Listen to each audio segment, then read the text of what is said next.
xibaar yu wér te wóor ca tàng-tàng ba abonnez-vous pour ngeen di mën di jot suñuy vidéo. dal leen ak jàmm seen chaîne bii di Buzz 221 HD kii di Pape Malick Ndour di ancien ministre de la jeunesse ci réew mi di Sénégal ginnaaw ba El Malick Ndiaye porté plainte journaliste bii di Bassir Fofana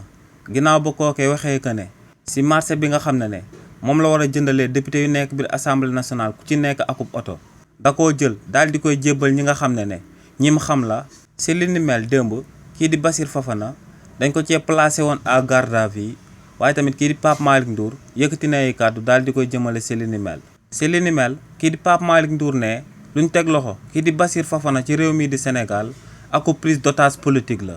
ne kii di El Malick Ndiaye di président de l'Assemblée nationale waroon naa daal di tal leneen lu di jéem a nappaate wala muy xuppaate di jël ay journalistes di leen jàppalu ne kookee priorité am moom mooy daal di fexe naka la ñuy daal di redresser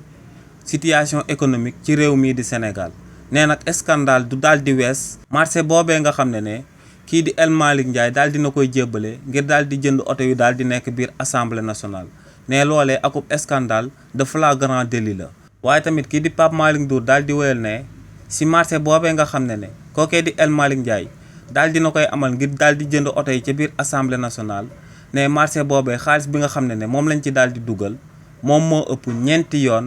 boo boolee investissement yi nga xam ne réewu Sénégal daal dina koy amal ci seen rapport budgétaire bi ci premier semestre bi ci atum 2024.